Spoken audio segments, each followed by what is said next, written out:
नमस्कार दोस्तों, स्वागत है आपका स्टडी फॉर सिविल सर्विसेज में। वीडियो को पूरा देखिए। कोई भी आपका फीडबैक है, कोई सजेशन है, तुरंत वीडियो में कमेंट करके जरूर बताइए। अच्छा लगे तो वीडियो लाइक जरूर कर लीजिए और ऐसे वीडियो लगातार फ्री में पाने के लिए चैनल को तुरंत सब्सक्राइब कर लीजिए और बेल आइकन को जरूर टैप कर लीजिए ताकि आगे भी सारे वीडियो आपको मिलते रहे। यूट्यूब में फॉलो करते हैं तो प्लीज ये वाला फ्री टेलीग्राम चैनल जरूर ज्वाइन करिएगा। सारे नोटिफिकेशन, सारे अपडेट यहीं पे आते हैं, ध्यान रखिएगा। स्टडी फॉर सिविल सर्विसेज का कोई भी पेड ग्रुप अगर आपको ज्वाइन करना है तो सिर्फ 8564809606097523864555 यही नंबर है हमारे, सिर्फ जहां पे कॉल या व्हाट्सएप कर सकते हैं। इंस्टाग्राम पे हमारा पेज जरूर फॉलो कर लीजिएगा, स्टडी फॉर सिविल .सर्विसेज है। ट्विटर पे हमको जरूर फॉलो कर लीजिएगा, @स्टडी फॉर सिविल्स है। सारे क्वेश्चन अटेम्प्ट करिए और स्कोर अपना तुरंत कमेंट करके बताइए। नमस्कार दोस्तों, आप सभी का स्वागत है स्टडी फॉर एग्जाम्स में। दोस्तों, आज से हम लोग यूपीपीएससी एपीएस के जो पहला पेपर आयोजित होगा ऑब्जेक्टिव सामान्य ज्ञान का, उसके लिए हम लोग टॉप 50 की एक सीरीज़ शुरू कर रहे हैं और यह इस सीरीज़ का पहला वीडियो है। वीडियो शुरू करने से पहले मैं बताना चाहता हूँ, यूपीएससी आरओ बीओ एपीएस सहित हमारे कई पेड ग्रुप चल रहे हैं। अगर आप इन पेड ग्रुप से जुड़ना चाहते हैं तो ये हमारे दिए गए नंबर है, इस पर कॉल या व्हाट्सएप करके जो है पूरी जानकारी प्राप्त कर सकते हैं। तो आइए हम लोग देखते हैं पहला प्रश्न। केंद्रीय प्रदूषण नियंत्रण बोर्ड द्वारा स्वच्छ वायु सर्वेक्षण 2023 में 10 लाख से अधिक आबादी वाले शहरों की श्रेणी में पहला स्थान किस शहर को दिया गया है? आगरा, भोपाल, श्रीनगर या इंदौर? तो यह जो इंडेक्स है इसे केंद्रीय प्रदूषण नियंत्रण बोर्ड ने इसे जारी किया है और 10 लाख से अधिक आबादी वाले शहरों की लिस्ट में जो है पहला जो स्थान मिला है वो अपना इंदौर को पहला स्थान प्रदान किया गया है। दूसरे स्थान पर आपका आगरा है, तीसरे स्थान पर ठाणे है, ठाणे जो है वो आपका तीसरे स्थान पर है, चौथे स्थान पर आपका श्रीनगर है और पाँचवें स्थान पर आपका भोपाल है। तो पहले स्थान पर आपका इंदौर है। इसका जो ऑप्शन डी है वो आपका सही है। रानी की वाव किसने बनवाया है? उदयामती, भानुमती, महिष्मती या शकुंतला? भीमदेव सोलंकी के स्मारक के रूप में जो है गुजरात में उदयामत ने जो है रानी के वाव का निर्माण करवाया है और यह जो है गुजरात के पाटन में है, गुजरात के पाटन में है। इसका जो ऑप्शन ए है वो आपका सही है और रानी की वाव का जो चित्र है वो हमारे जो 100 रुपये के नोट है उस पे जो है अंकित है। आते हैं अगला प्रश्न लोग। यहाँ पर आपको सम्मिलित करना है, एक तरफ समितियाँ दी गई है, दूसरी तरफ स्थापन वर्ष दिया गया है। इसके लिए 4 ऑप्शन दिया गया, आप लोग ऑप्शन पढ़ लीजिए। P K Thungon, Ashok Mehta, B R Mehta, L M Singhvi. 1957, 1986, 1977, 1988। Panchayati Raj व्यवस्था को शक्तिशाली बनाने के लिए इन समितियों का निर्माण किया गया था। पी के थुंगन जो समिति है इसका जो निर्माण किया गया था वह वर्ष 1988 में किया गया था। अशोक मेहता समिति का निर्माण जो है, अशोक मेहता समिति का निर्माण वर्ष 1970 में किया गया था। बी आर मेहता का निर्माण वर्ष 1957 में किया गया था और एल एम सिंघवी का जो समिति का गठन किया गया था वो आपका 1986 में किया गया था। इस प्रकार जो है इसका जो आंसर डी है वो आपका सही है। पी के थुंगन समिति ये आपका 1988, अशोक मेहता 1977, बी आर मेहता आपका 1957 और एल एम सिंघवी आपका 1986 में इसका गठन किया गया था। भारतीय अंतरिक्ष अनुसंधान संगठन, जिसे हम लोग इसरो नाम जानते हैं, इसने चंद्रयान 3 मिशन को कब लॉन्च किया था? 12 जुलाई 2023, 14 जुलाई 2023, 20 जुलाई 2023 या 22 जुलाई 2023? इसरो ने जो है चंद्रयान 3 मिशन को 14 जुलाई 2023 को लॉन्च किया था और यह जो है चांद के दक्षिणी छोर पर पहुंचता है आपका 23 अगस्त को। 23 अगस्त को जो है चंद्रयान 3 चंद्रमा के दक्षिणी ध्रुव पर पहुंचता है और जिस स्थान पर लैंड करता है लैंडर, उसे शिव शक्ति के नाम से जाना जाता है। शिव शक्ति उसका नामकरण किया गया है। इससे पहले चंद्रयान 2 जो लॉन्च किया गया था और जहां पर उसने अपना कदम रखा था उसे तिरंगा पॉइंट के नाम से जाना जाएगा। तिरंगा पॉइंट शिव शक्ति जो है जाना जाएगा जहां पर लैंडर ने लैंड किया है चंद्रयान 3 का। आते हैं अगला प्रश्न लो। A little book of India celebrating 75 years of independence नामक पुस्तक किसने लिखी है? रस्किन बॉन्ड, किरण बेदी, सुभाष गर्ग या जयंत घोषाल? तो यह जो पुस्तक लिखी है वो आपके रस्किन बॉन्ड ने लिखी है। ए little book of India celebrating 75 years of independence जो पुस्तक है ये रस्किन बॉन्ड ने लिखा है। राष्ट्रीय खेल पुरस्कार 2022 के संदर्भ में यहाँ पर 3 स्टेटमेंट दिया गया है, आपको बताना है कौन सा स्टेटमेंट जो है सही है। 2022 में टेनिस खिलाड़ी शरद कमल अचंत को मेजर ध्यानचंद खेल रत्न अवार्ड मिला है। इस वर्ष कुल 25 खिलाड़ियों को अर्जुन पुरस्कार दिया गया है। खेल रत्न पुरस्कार वर्ष 1991 में स्थापित किया गया था। आपको बताना है कौन सा स्टेटमेंट सही है। इसका जो पहला स्टेटमेंट वह गलत है, क्योंकि शरद कमल अचंत जो है यह टेबल टेनिस प्लेयर हैं, यह टेबल टेनिस प्लेयर हैं। जल्दीबाजी में आप लोग आंसर गलत कर दिए होंगे। यह टेबल टेनिस प्लेयर हैं और इन्हें जो है मेजर ध्यानचंद खेल रत्न अवार्ड मिला है 2022 में। बाकी 25 खिलाड़ियों को अर्जुन पुरस्कार मिला, यह भी स्टेटमेंट सही है। और खेल रत्न पुरस्कार की जो स्थापना हुई है वह वर्ष 91-92 में इसको स्थापित किया गया है। इस प्रकार जो है इसका जो ऑप्शन बी है केवल 2 और 3 जो है आपका सही होगा। आते हैं अगला प्रश्न दो। 1857 के विद्रोह और स्थान के संदर्भ में आपको बताना है कौन सही सुमिलित नहीं है। कुंवर सिंह बिहार, मौलवी अहमदुल्ला फैजाबाद, तात्या टोपे ग्वालियर, लियाकत अली लखनऊ। तो कौन सही सुमिलित नहीं, आपको बताना है। कुंवर सिंह ने बिहार से नेतृत्व किया था, मौलवी अहमदुल्ला आपके फैजाबाद से नेतृत्व किए थे, तात्या टोपे ने ग्वालियर से, और लियाकत अली जो है यह इलाहाबाद से इसका नेतृत्व किया था 1857 विद्रोह के। और लखनऊ से जो मतलब आपके नेतृत्व की थी वो बेगम हजरत महल जी थी। बेगम हजरत महल जो है वो लखनऊ से 1857 विद्रोह का नेतृत्व की थी। लियाकत अली जी ये इलाहाबाद से थी। यहाँ पर 2 स्टेटमेंट दिया गया है। विटामिन बी और सी वसा में घुलनशील होते हैं। दूसरा स्टेटमेंट विटामिन ए, डी, ई, के पानी में घुलनशील है। आपको बताना है कौन सा स्टेटमेंट सही है। केवल 1, केवल 2, दोनों, ना तो 1 ना ही 2। इसके जो दोनों स्टेटमेंट है वह आपस में इंटरचेंज हो गए हैं। दोनों स्टेटमेंट जो आपके गलत हैं। इसका जो ऑप्शन डी है वो आपका सही है। विटामिन बी और सी जो है यह पानी में घुलनशील है, और विटामिन ए, डी, ई के जो है यह वसा में घुलनशील है। यहाँ पर इंटरचेंज कर दीजिएंगे तो ये आपका स्टेटमेंट सही हो सकता है। लेकिन यहाँ पर पूछा कौन सा सही है, तो ना ही 1 सही है ना ही दोनों सही है। तो इसका जो ऑप्शन डी है वो आपका सही है। बी सी यह पानी में घुलनशील है, और ए, डी, ई के आपका वसा में घुलनशील विटामिन है। इसका जो ऑप्शन डी है वो आपका सही है। बन्नी ग्रासलैंड रिजर्व कहाँ पाए जाते हैं? गुजरात में, राजस्थान में, मध्य प्रदेश में या हिमाचल प्रदेश में? बन्नी जो ग्रासलैंड है यह गुजरात के कच्छ जिले में दलदली जगह में पाए जाते हैं। तो यह आपके गुजरात में पाया जाता है बन्नी ग्रासलैंड रिजर्व। इसका जो ऑप्शन ए है वो आपका सही है। पुरुष वर्ग में ऑस्ट्रेलियन ओपन 2023 का विजेता कौन बना है? नोवाक जोकोविच, स्टेफनोस सितसपास, रोजर फेडरर या अलकराज? सर्बिया खिलाड़ी नोवाक जोकोविच ने जो है पुरुष वर्ग में ऑस्ट्रेलिया ओपन 2023 जो है जीत लिया है, और इन्होंने फाइनल में स्टेफनोस सितसिपास को जो है हराया फाइनल में। और यह जो आपके ग्रीस के खिलाड़ी हैं, और नोवाक जोकोविच ये आपके सर्बिया के खिलाड़ी हैं। खिलाड़ियों के देश को भी आप लोग नोट करते चलेगा। परीक्षा में यहाँ से भी प्रश्न पूछे जा रहे हैं और आगे भी पूछे जा सकते हैं। यहाँ पे एक तरफ किताब लिखी गई है, दूसरी तरफ लेखक दिए गए हैं। आपको सही सुमिलित करना है। Lal Salaam, the hero of Tiger Hill, Ambedkar a life, Kitabul Hind, सच थरूर, योगेंद्र सिंह यादव, अलबरूनी, स्मृति ईरानी। इसके लिए 4 ऑप्शन दिया गया, आप लोग ऑप्शन पढ़ लीजिए।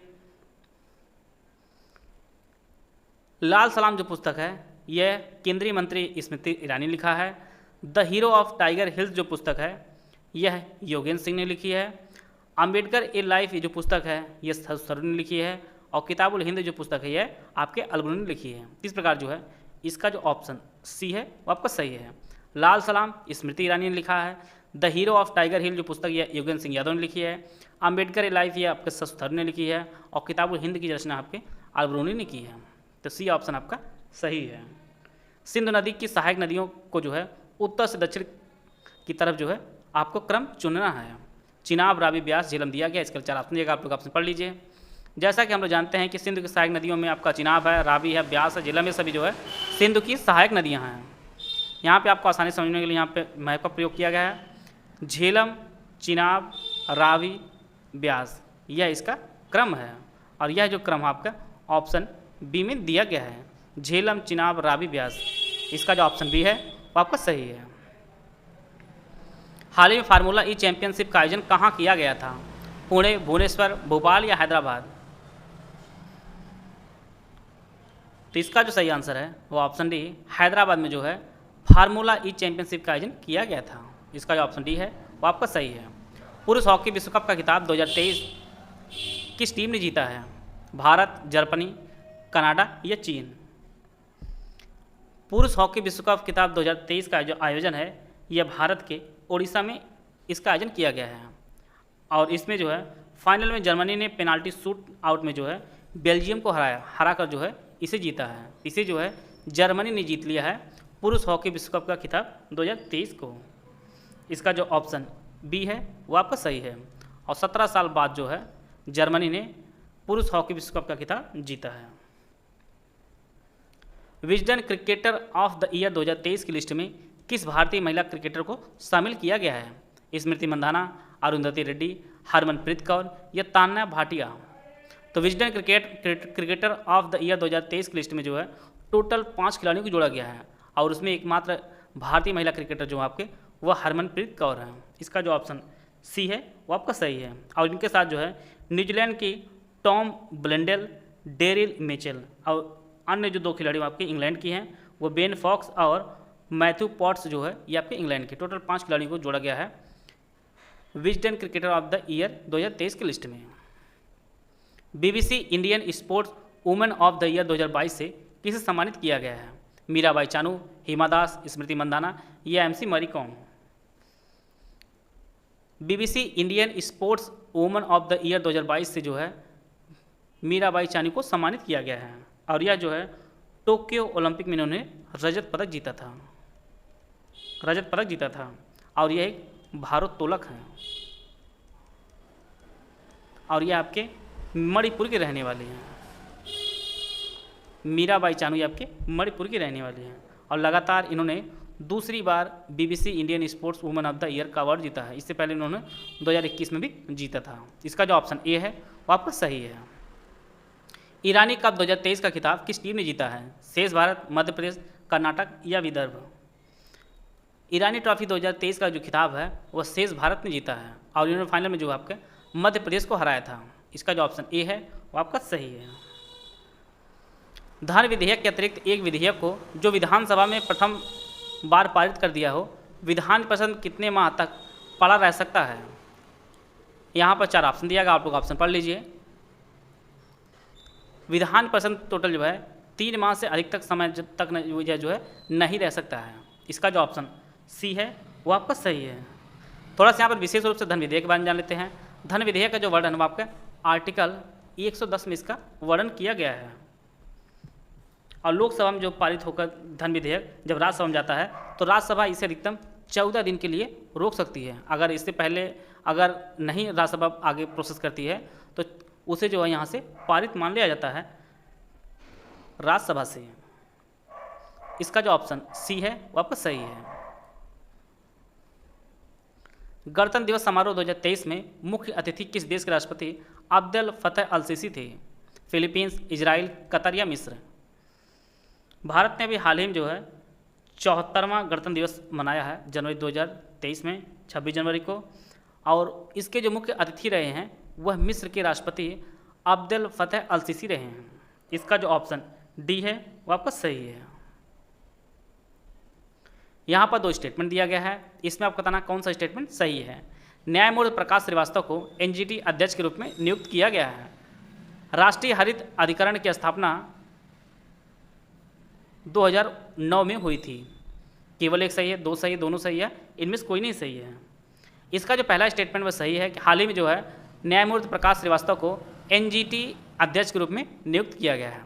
दूसरा जो स्टेटमेंट वो गलत है क्योंकि राष्ट्रीय हरित अधिकरण की स्थापना जो है वह है 18 अक्टूबर 2010 में इसकी स्थापना हुई थी और यह जो है पर्यावरण संरक्षण से जुड़े मामले को देखता है। तो इसकी जो स्थापना आपका 2010 में हुई थी।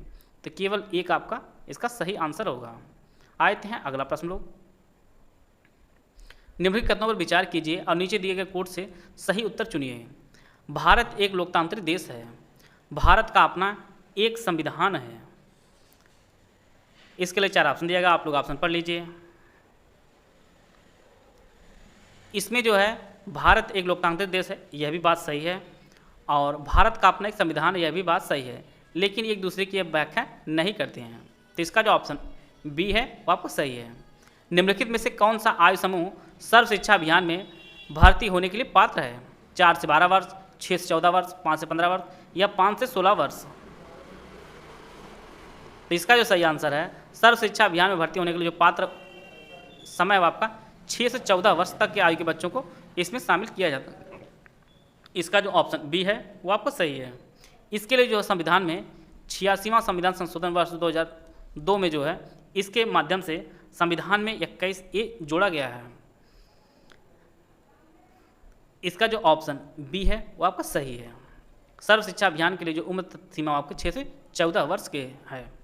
मानव शरीर में पसलियों की संख्या कितनी होती है? 14, 10, 12 या इनमें से कोई नहीं।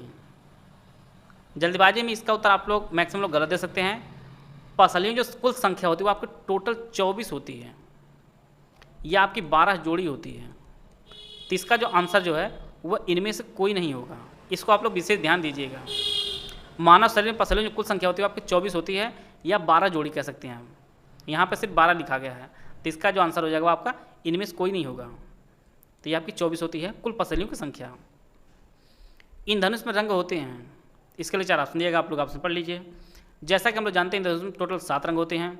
इनमें आपका लाल, नारंगी, पीला, हरा, आसमानी, नीला और बैंगनी होता है, और जिसे हम लोग शॉर्ट में विबग्योर के नाम से भी जानते हैं। इसका जो ऑप्शन सी है वो आपका सही है।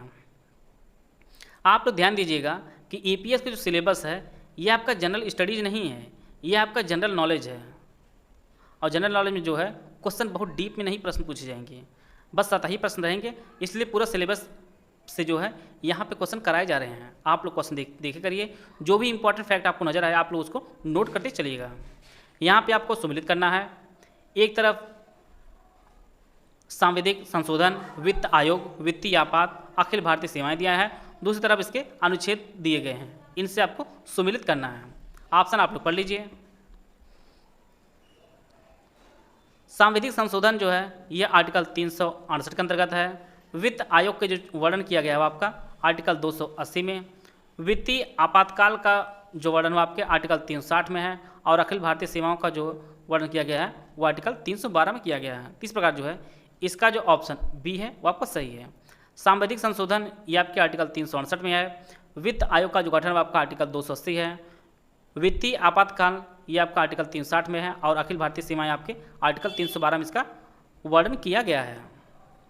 राज्य वित्त आयोग एक विधिक संस्था है, असंवैधानिक संस्था है, असंवैधानिक संस्था है, संवैधानिक संस्था या इनमें से कोई नहीं। राज्य वित्त आयोग जो है एक संवैधानिक संस्था है। इसका जो ऑप्शन सी है वो आपका सही है। और राज्य वित्त आयोग का जो गठन है वह राज्यपाल करता है, राज्यपाल करता है। और यह 73वें संविधान अधिनियम 1992 में तहत इसका गठन किया जाता है। और यह जो है आर्टिकल 280 के तहत जो केंद्र सरकार का वित्त आयोग है उसी की तर्ज पर प्रत्येक राज्यों में इसका गठन किया जाता है, और इसे जो है राज्यपाल इसका गठन करता है। इसका जो ऑप्शन सी है संवैधानिक संस्था एक आपका राज्य वित्त आयोग। यहाँ पे 4 घटनाएं दी गई हैं। इसमें आप बताना है कौन सी घटना वर्ष 1945 में घटित हुई थी। नौसैनिक विद्रोह, आज़ाद हिंद फौज, मुकदमा, वैवल योजना या शिमला समझौता। आज़ाद हिंद फौज मुकदमा जो है आपका 1945 में हुआ था। वैवल योजना यह भी आपका 1945 में हुआ था। शिमला सम्मेलन यह भी आपका 1945 में हुआ था। परंतु नौसैनिक विद्रोह जो आपका 1946 में हुआ था। इस प्रकार जो है 2, 3, 4 ये ऑप्शन बी में दिया गया है। यह जो तीनों घटनाएं हैं आपका 1945 में घटित हुई थी। बाकी आपका नौसैनिक विद्रोह जो आपका 1946 में हुआ था। आते हैं अगला प्रश्न लोग। राउरकेला इस्पात संयंत्र जो है यह किस देश के सहयोग से स्थापित किया गया था? रूस, जापान, जर्मनी या ब्रिटेन? भारत के सार्वजनिक क्षेत्र का पहला एकीकृत कारखाना जो आपका राउरकेला इस्पात संयंत्र है, यह आपके उड़ीसा में स्थित है और इसकी जो स्थापना है, इसकी स्थापना जर्मनी के सहयोग से की गई थी। राउरकेला इस्पात संयंत्र की जो स्थापना है वो जर्मनी के सहयोग से ओडिशा में की गई थी। इसका जो ऑप्शन सी है वो आपका सही है। मनरेगा का पूर्ण रूप क्या होगा? इसके लिए 4 ऑप्शन दिएगा, आप लोग ऑप्शन पढ़ लीजिए। मनरेगा का जो फुल फॉर्म होता है वह महात्मा गांधी राष्ट्रीय ग्रामीण रोजगार सृजन अधिनियम इसका फुल फॉर्म होता है और यह जो है वर्ष 2005 में इसे लाया गया था मनरेगा का, और इसके तहत जो है पात्र व्यक्ति को जो है 100 दिन का रोजगार प्रदान किया जाता है सरकार द्वारा। महात्मा गांधी राष्ट्रीय ग्रामीण रोजगार सृजन अधिनियम जो आपका 2005 का है। इसका जो ऑप्शन सी है वो आपका सही है। भारत में कोयला का सबसे अधिक उत्पादन कहाँ किया जाता है? गोंडवाना क्रम की चट्टान में, धारवाड़ क्रम की चट्टान में, कुटप्पा क्रम की चट्टान में या विंध्य क्रम की चट्टान में? भारत में जो है कोयले का सबसे अधिक उत्पादन जो होता है वो आपके गोंडवाना क्रम की चट्टानों में होता है। इसका जो ऑप्शन ए है वो आपका सही है। राजघाट बांध किस नदी पर स्थित है? बेतवा, रामगंगा, गोमती या घाघरा? राजघाट जो बांध है ये आपकी बेतवा नदी पर स्थित है। इसका जो ऑप्शन ए है वो आपका सही है और यह आपके ललितपुर में स्थित है।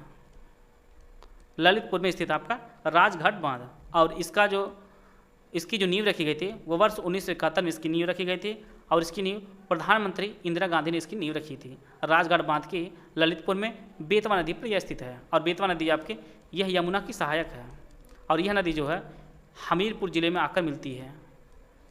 हमीरपुर ज़िले में यमुना से बेतवा नदी आकर मिलती है। यह भी फैक्ट आप लोग नोट करते चलिएगा। हाल ही में काहिरा में आयोजित 2023 ISSF शूटिंग विश्व कप में रुद्राक्ष पाटिल ने कौन सा पदक जीता है? कांस्य, रजत, स्वर्ण या इनमें से कोई नहीं? मिस्र के काहिरा में आयोजन किया गया है 2023 ISSF शूटिंग विश्व कप का और इसमें जो है भारत के रुद्राक्ष पाटिल ने इसमें स्वर्ण पदक जीता है। इसका जो ऑप्शन सी है वो आपका सही है।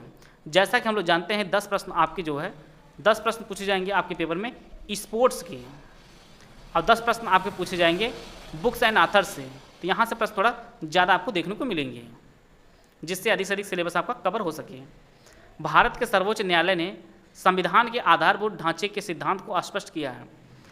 गोलकनाथवाद में, सज्जन सिंहवाद में, शंकर प्रसादवाद में या केशवानंद भारतीवाद में? तो संविधान के आधारभूत ढांचे के सिद्धांत को स्पष्ट किया सर्वोच्च न्यायालय ने, यह आपके केशवानंद भारतीवाद में। इसका जो ऑप्शन डी है वो आपका सही है। केशवानंद भारती बनाम केरल राज्य जो हुआ था, केस हुआ था, वह वर्ष 1973 में हुआ था। कभी कभी प्रश्न जो है यही आपको कालक्रम के अनुसार सजाने को भी दे सकता है। गोलकनाथ जो केस हुआ था आपका वो आपका 1967 में हुआ था। सज्जन सिंह केस जो हुआ था वो आपका 1964 में हुआ था। शंकरी प्रसाद वाद आपका 1951 में हुआ था और एक काफ़ी अलग जो काफ़ी फेमस है आपका मिनर्वा मिल, एक इसको भी आप लोग लिख लीजिए। मिनर्वा मिल्स जो वाद हुआ था वो आपका 1980 में हुआ था। 1980 में हुआ था। गोलकनाथ 1967, सज्जन सिंह 1967, शंकरी प्रसाद वाद आपका 1951 में हुआ था। मिनर्वा मिल्स आपका 1980 और केशवानंद भारती आपका 1973 में हुआ था। एक तरफ यहाँ पे भौतिक राशियाँ दी गई, दूसरी तरफ मात्रक दिए गए हैं। उसके संदर्भ में आपको बताना है कौन सही सुमिलित नहीं है। दाब डाइन, विद्युत धारा एम्पियर, बल न्यूटन और द्रव्यमान किलोग्राम।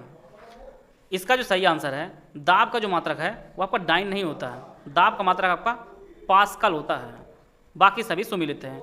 विद्युत धारा का मात्रक एम्पियर होता है, बल का मात्रक न्यूटन होता है, द्रव्यमान का मात्रक आपका किलोग्राम होता है। जौनपुर के अटाला मस्जिद की नींव किसने डाली थी? फिरोज शाह तुगलक, इल्तुतमिश, इब्राहिम शाह या कुतुबुद्दीन ऐबक? जौनपुर में जो है अटाला मस्जिद की जो नींव है वह फिरोज शाह तुगलक ने डाली थी। इसका जो ऑप्शन ए है वो आपका सही है। इसने जो है 1393 में इसकी नींव डाली थी और बाद में जो है 1408 में इब्राहिम शाह सरकी ने इसे पूरा करवाया था। तो इसका जो ऑप्शन ए है वो आपका सही है। विक्रमशिला विश्वविद्यालय किसके द्वारा स्थापित किया गया था? गोपाल, धर्मपाल, देवपाल या उदयन? विक्रमशिला विश्वविद्यालय जो है यह प्रसिद्ध शिक्षा केंद्र रहा है और यह वर्तमान के बिहार के भागलपुर जिले में स्थित है और यह जो है आपके 8वीं शताब्दी में धर्मपाल ने इस इसको जो है स्थापित करवाया था। इसका जो ऑप्शन बी है वो आपका सही है। धर्मपाल ने जो है विक्रमशिला विश्वविद्यालय की स्थापना की थी। इमामबाड़े का निर्माण किसने करवाया था? आसफुद्दौला, शहादत अली खां, शुजाउद्दौला या सफदरजंग। इमामबाड़ा जो है यह लखनऊ में स्थित है, और इसका निर्माण आपका आसफुद्दौला ने करवाया था 1784 में। इमामबाड़े का निर्माण इसे बुलबुलैया के नाम से भी कुछ लोग जानते हैं। तो इसका जो ऑप्शन ए है वो आपका सही है। रिपब्लिक पुस्तक के लेखक कौन है? अरस्तु, प्लेटो, रूसो या लियो टॉलस्टॉय।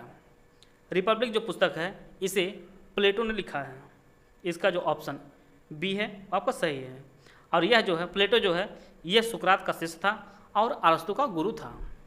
प्लेटो जो है यह सुकरात का शिष्य था और यह आपका अरस्तु का गुरु था। इसमें काफ़ी कन्फ्यूजन में रहते हैं इसके संदर्भ में, तो इसलिए आप इसको देख लीजिएगा। प्लेटो जो है यह सुकरात का शिष्य था और अरस्तु का गुरु था। निम्नलिखित में से किसने स्वर्ण मंदिर की नींव रखी? गुरु अर्जुन साहिब, गुरु अमरदास साहिब, हजरत मियाँ मीर जी या गुरु रामदास साहिब। स्वर्ण मंदिर जो है पंजाब के अमृतसर में स्थित है और इसे हरमिंदर साहिब के नाम से भी जाना जाता है। और इसकी जो नींव है वह हजरत मियाँ मीर ने रखी थी। इसका जो ऑप्शन सी है वो आपका सही है। और गुरु अमरदास ने जो है इसके ज़मीन की व्यवस्था की थी गुरु अमरदास ने, और इसकी जो नींव रखी थी वो आपके हजरत मियाँ मीर जी ने इसकी नींव रखी थी। पद्मनाभ स्वामी मंदिर किस राज्य में है? केरल, कर्नाटक, तमिलनाडु या आंध्र प्रदेश। पद्मनाभ मंदिर जो है यह केरल में स्थित है और यह केरल के तिरुवनंतपुरम में स्थित है। तिरुवनंतपुरम में स्थित है और यह जो मंदिर है यह विष्णु जी को समर्पित है। पद्मनाभ मंदिर, इसका जो ऑप्शन ए है वो आपका सही है। भारत भारती की रचना किसने की है? मैथिली शरण गुप्त, दयानंद सरस्वती, मुंशी प्रेमचंद या जयशंकर प्रसाद। भारत भारती की रचना है वह मैथिली शरण गुप्त ने इसकी रचना की है। इसका जो ऑप्शन ए है वो आपका सही है। राष्ट्रीय राजमार्ग विकास परियोजना के उत्तर दक्षिण और पूर्व पश्चिम गलियारे कहाँ मिलते हैं? कानपुर में, झांसी में, लखनऊ में या वाराणसी में। राष्ट्रीय राजमार्ग विकास परियोजना के उत्तर दक्षिण और पूर्व पश्चिम की जो छोर है ये आपके झांसी में आकर मिलते हैं। इसका जो ऑप्शन बी है वो आपका सही है। चीन की सीमा से किन राज्यों या संघ क्षेत्र को जो है स्पर्श करती है? यहाँ 4 राज्य एवं केंद्र शासित प्रदेश दिए गए हैं: जम्मू कश्मीर, हिमाचल प्रदेश, उत्तराखंड, नागालैंड। इसके लिए 4 ऑप्शन दिए गए, आप लोग ऑप्शन पढ़ लीजिए। यह आपका चाइना है और यह आपका भारत का मैप है, जिससे आप लोग आसानी से देख सकते हैं। जम्मू कश्मीर की जो सीमा है वह चीन से नहीं लगती है, लद्दाख की लगती है सिर्फ। और बाकी आपका यह हिमाचल प्रदेश है और यह आपका उत्तराखंड है। यह दोनों राज्य की सीमा लगती है आपके चाइना से। तो यह 2 और 3 जो ऑप्शन बी में दिया गया है। नागालैंड की सीमा जो है वह चाइना से नहीं लगती है, तो इसलिए जो इसका जो ऑप्शन बी है वो आपका सही है। टॉम एंड सैंड नामक पुस्तक किसने लिखी है? प्रेम रावत, गीतांजलि श्री, मीना मेयर या Vinod Rai. Tom and sand नामक जो पुस्तक है इसके जो हिंदी वर्जन है वो आपका वह गीतांजलि श्री ने लिखी है, जिसका हिंदी नाम आपका रेत समाधि है। इसका जो अंग्रेजी में अनुवाद है वो आपका डेजी रॉकवेल ने किया है। और टॉम बैंडसन जो है यह अंतर्राष्ट्रीय मैन बुकर पुरस्कार जो है पिछली बार जीता था और इसे जो है गीतांजलि श्री ने लिखा है। इसका जो ऑप्शन बी है वो आपका सही है। यहाँ पर एक तरफ पुस्तक दी गई है, दूसरी तरफ लेखक दिए गए हैं, इनको आपको सही सुमिलित करना है। Poverty and un-British rule in India, divine comedy, politics, the social contract, दांते दादाभाई नौरोजी, अरस्तु, रूसो। इसके लिए 4 ऑप्शन दिएगा, आप लोग ऑप्शन पढ़ लीजिए। Poverty and un-British rule India जो पुस्तक है यह दादाभाई नौरोजी ने लिखी है। डिवाइन कॉमेडी जो पुस्तक है यह दांते ने लिखी है। पॉलिटिक्स जो पुस्तक है यह अरस्तु ने लिखी है और द सोशल कॉन्ट्रैक्ट जो पुस्तक आपके रूसो ने लिखी है। इस प्रकार जो है इसका ऑप्शन बी है वो आपका सही है। Poverty and un-British rule in India पुस्तक दादाभाई नौरोजी, डिवाइन कॉमेडी दांते, पॉलिटिक्स ये आपके अरस्तु, द सोशल कॉन्ट्रैक्ट पुस्तक आपके रूसो ने लिखी है। नाबार्ड का पूर्ण रूप क्या होगा? इसके लिए 4 ऑप्शन दिएगा, आप लोग ऑप्शन पढ़ लीजिए। नाबार्ड का जो फुल फॉर्म होता है वह national bank for agriculture and rural development इसका फुल फॉर्म होता है। इसकी जो स्थापना की गई थी वह 12 जुलाई वर्ष 1982 में इसकी स्थापना की गई थी। इसका जो मुख्यालय आपका मुंबई में है और वर्तमान में जो इसके चेयरमैन है वो आपका साजी केवी जो है इसके वर्तमान चेयरमैन हैं नाबार्ड की। हाल ही में कैम्ब्रिज डिक्शनरी ने वर्ड ऑफ द ईयर 2022 किसे चुना है? परमाक्राइसिस, क्वारंटाइन, नोमोफोबिया या होमर। हर साल जो है कैम्ब्रिज डिक्शनरी जो है वर्ड ऑफ द ईयर चुनती है और इसमें 2022 को जो चुना गया आपका होमर शब्द को चुना गया है। इसका जो ऑप्शन डी है वो आपका सही है। यहाँ पे भारत के 4 प्रमुख ऑपरेशन दिए गए हैं, आपको बताना है कौन सही सुमेलित नहीं है। ऑपरेशन दोस्त तुर्की भूकंप प्रभावित क्षेत्र में सहायता के लिए, ऑपरेशन गंगा यूक्रेन से भारतीयों को लाने के लिए, ऑपरेशन देवी शक्ति सऊदी से भारतीयों को वापस लाने के लिए, ऑपरेशन कावेरी सूडान से नागरिकों को निकालने के लिए। यहाँ पर आपको बताना कौन सही सुमेलित नहीं है। तो इसका जो सही आंसर है वो ऑप्शन सी जो है ऑपरेशन देवी शक्ति जो चलाया गया था वह अफगानिस्तान के काबुल से जो है भारतीयों को निकालने के लिए चलाया गया था। बाकी सभी सुमेलित हैं। ऑपरेशन दोस्त जो है ये तुर्की में जो है चलाया गया था। ऑपरेशन गंगा आपका यूक्रेन में चलाया गया था भारतीयों द्वारा भारतीयों को वापस लाने के लिए। बाकी आपका ऑपरेशन कावेरी जो है ये सूडान से नागरिकों को निकालने के लिए चलाया गया था। इसका जो ऑप्शन सी है वो आपका सही है। अग्नि 5 परमाणु सक्षम बैलिस्टिक मिसाइल के संदर्भ में आपको 2 स्टेटमेंट दिया गया है। पहला जो स्टेटमेंट है यह सतह पर मार करने वाली उन्नत बैलिस्टिक मिसाइल है। इसकी रेंज 8500 किलोमीटर ज़्यादा है। आपको बताना है कौन सा स्टेटमेंट सही है। अग्नि 5 परमाणु सक्षम बैलिस्टिक मिसाइल जो है यह सतह मार करने वाली उन्नत बैलिस्टिक मिसाइल है। यह जो स्टेटमेंट आपका सही है। दूसरा स्टेटमेंट गलत है। इसकी जो रेंज है वो आपका 7000 किलोमीटर ज़्यादा है। तो इसका जो ऑप्शन ए है वो आपका सही है। और अभी हाल ही में जो है अग्नि 5 परमाणु सक्षम बैलिस्टिक मिसाइल का जो है नाइट परीक्षण जो है वह सफल रहा है और इसकी जो रेंज है आपका 7000 किलोमीटर ज़्यादा है। तो केवल एक इसका सही आंसर होगा। कन्नौज के लिए त्रिपक्षीय संघर्ष में किन सेनाओं द्वारा लड़ा गया था? इसके लिए 4 ऑप्शन दिया गया, आप लोग ऑप्शन पढ़ लीजिए। कन्नौज पर अधिकार करने की इच्छा जो है 3 त्रिपक्षीय संघर्ष हुआ था और इसमें आपका गुर्जर प्रतिहार, राष्ट्रकूट और पाल राजवंश था। इसका जो ऑप्शन बी है आपका सही है। कन्नौज के त्रिपक्षीय संघर्ष में गुर्जर प्रतिहार, राष्ट्रकूट और पाल राजवंश के शासक थे। इस प्रकार जो है आशा है आप सभी को बहुत कुछ जानने को मिला होगा। मिलते हैं हम लोग नेक्स्ट वीडियो में। वीडियो को पूरा देखें, धन्यवाद। जय हिंद, जय भारत।